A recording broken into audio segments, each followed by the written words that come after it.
Ah, yes, it's The Middle. It's a really relatable TV show, unlike a reality show such as this.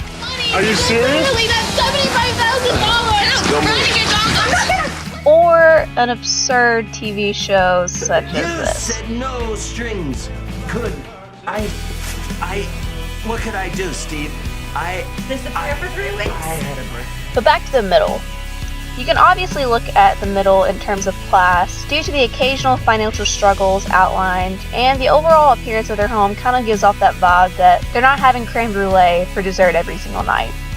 But this episode, called The Genes from Season 1, Episode 11, we're going to be doing an intersectional analysis with this show.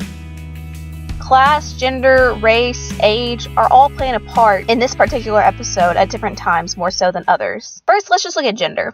So Axel's the oldest teenage guy, and Sue is the middle child. She's also a teenager. Brick is the youngest. Gender plays a key role in this next scene while Sue is having a meltdown about her genes.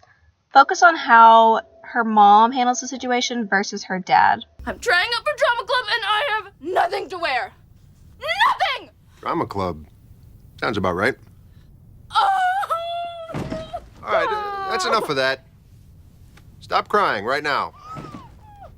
Okay, Mike, why don't you just go? I'll handle this. So, this masculine dad did not know how to handle his fragile daughter's meltdown. He's showing those idealistic characteristics of a male, which would be, a less emotional support, less understanding, a more aggressive way to solve the problems rather than talking it through like the mother's about to do.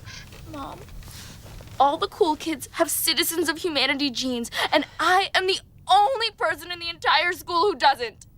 Honey, I believe that it's not what people see on the outside that makes you popular. It's what's inside. You have to let your inner light shine through. I just want to be judged. Didn't you ever want something so bad that you'd die for it?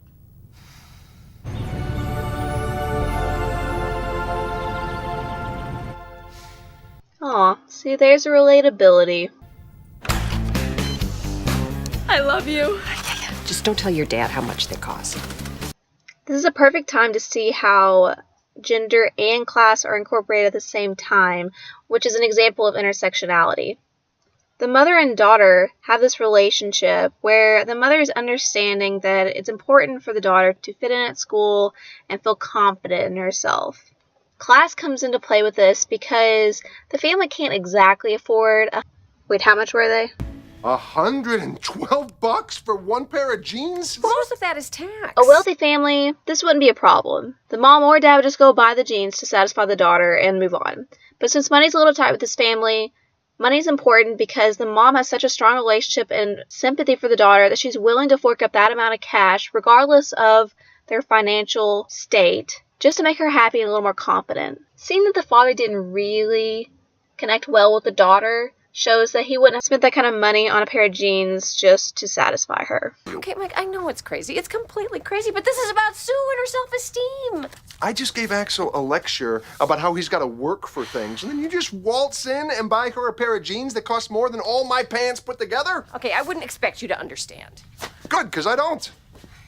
Look, Mike, I know this seems frivolous, but at her age, fitting in is important. And if I can do one thing to help her fit in and look cool, I'm going to help her look cool.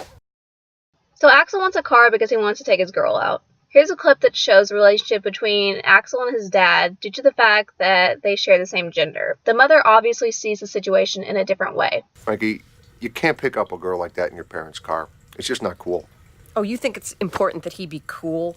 Look, you don't know what it's like for a boy. If you don't have a car, you're nothing.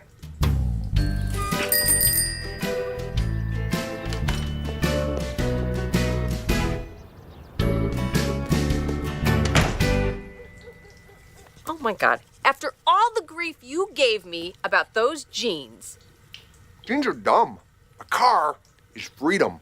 Fine. If you can find a car for the same price as those jeans, you go for it. I should have known better. So again, gender plays a role in this scene because obviously Axel probably wouldn't have gotten the car if he had asked his mom, because his mom doesn't share the same kind of relationship and understanding that Axel and his father do. Another thing about this is that the dad actually mentions earlier in the episode that Axel needs to get a job in order to pay for a car because that is how the dad earned his cars, by working and making money regardless of if he likes the job or not. You want a car? You're gonna have to work for it and earn it yourself. Yeah. I had a job. It sucked, but I still want a car, so you see my dilemma. Well, I have a job and a car, so you see the connection. So this kind of emphasizes the fact that this show is not about the middle family trying to escape this lower class lifestyle, or they feel like they're trapped in it, or it's a consequence for not working hard, because they're a happy family making the most of what they have. They understand that hard work is important to make a living and support your family and be happy.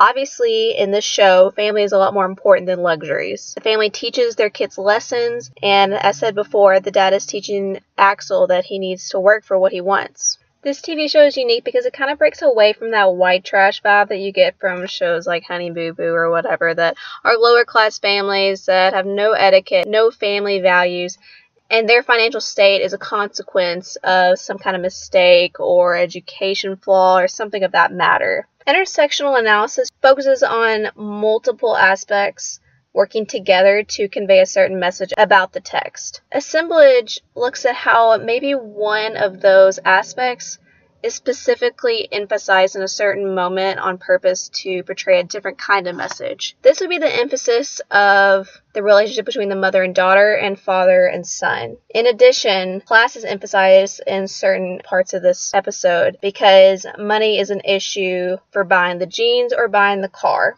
Also, age is an aspect that we haven't looked at yet, so let's check that out.